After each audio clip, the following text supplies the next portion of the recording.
We're in quite a critical point now. We've got people in the water. There's some rescues being made by winch and helicopter. What are you doing now, and what's the plan over the next 20 to 30 minutes to make sure we're saving people's lives? So a mass rescue exercise is an exercise that is intended to simulate a mass rescue situation. A mass rescue situation is one where search and rescue services are overwhelmed by the just sheer number of people or the complexity of the event. So the New Zealand context is situational, so in areas where we have a lot of resources the numbers will be quite high, and that it's just something that will overwhelm us.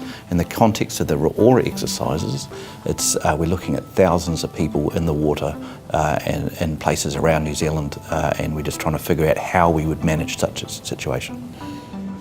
So, as I said, focus on life saving. That's all we'll be doing today. It's a matter of, we think, when, not if. New Zealand has a history of having to experience mass rescue situations. Wahine disaster, Makau Lermontov are recent examples.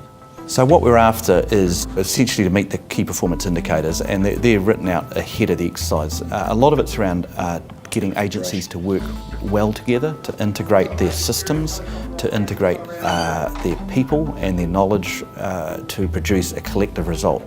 Mass rescue events will overwhelm any one organisation, so we have to work in partnership with people that don't often work together. So this is a rare situation, and it's hugely important that we can practice just ahead of anything that may happen. There's 4 more lifeboats that will be on shore shortly. So these exercises, we're using a format that's borrowed from the military. It's called a dynamic simulation. We use a map and pieces to simulate the event, and we have a timeline of the disaster unfolding, and we have players around the map board to report back into the authorities about what they're seeing. So the authorities who are remote and can't see the map board are hearing it through radios and telephones about what's happening. Okay, we would have a call from a fishing vessel, the Wakatipu. Yep, she's also got an ETA of about 12:10. Most people get off on life rafts and lifeboats. Some end up in the water. We need a mix of assets that are both on the water and in the air to assist us to conduct the rescue.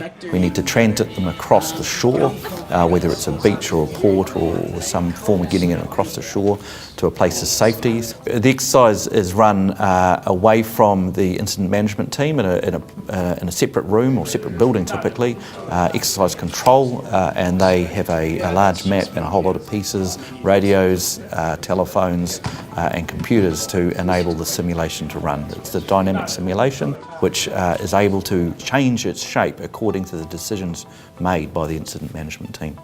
There's been a lot of confusion about where the lifeboat should go, and then conflicting information from the police station and from RCC and from the people at the scene.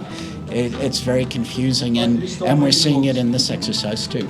And depending on how the team that are being exercised are operating and how successfully they are going, he moderates the speed and the number of injects and how they occur in the sequence which they occur. So a team that's doing really well and isn't challenged by the exercise, we can kind of put the acid on by speeding things up or adding in some curly issues.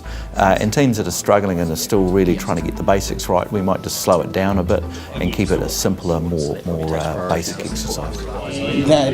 We've got 5 lifeboats in the water at the moment, and the life rafts we're going to keep nearby the ship until they can be corralled and brought to shore. So the early stage of the exercise is just to recognise the event for what it is. So to recognise that it's a mass rescue, and the big thing about mass rescue is you need to escalate and escalate quickly.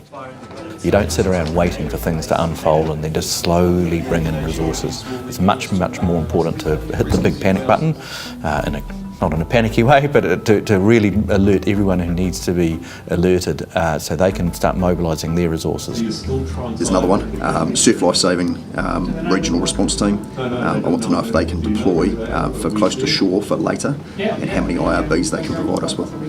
We say it is much easier to mobilise resources and stand them down than it is to mobilise them late and bring them in late to the party when you actually need them. Attention, attention, here is another lifeboat that's just come to shore. There you go, that lifeboat has just landed. Thank you. So the envelopes are part of the exercise setup where we have a vessel that's in distress, we have rescue assets that are rescuing the people, and inside the envelopes are essentially the people being rescued. So there's a whole lot of paper slips that are inside the envelopes that represent the passengers and crew, if you like. We're dividing them into the white ones are the healthy people, the yellow ones are the people who are injured or dead. And decisions have to be made by different people at different agencies, and there's a handover of the actual people.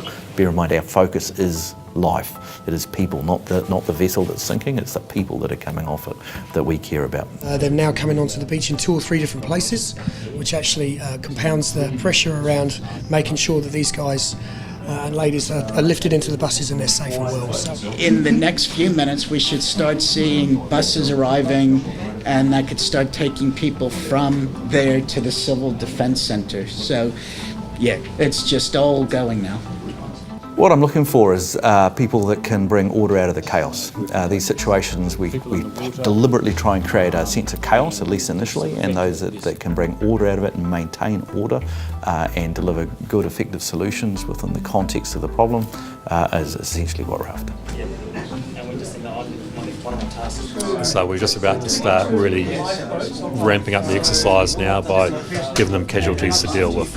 Right now we need to be thinking about the worst scenario and making sure we are prepared for it.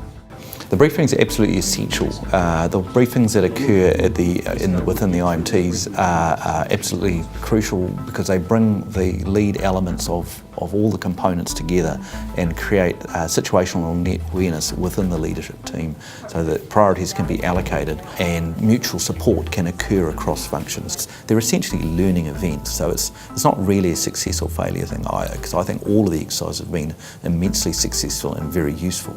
But it's true to say that some do perform better than others, and that's true of any team.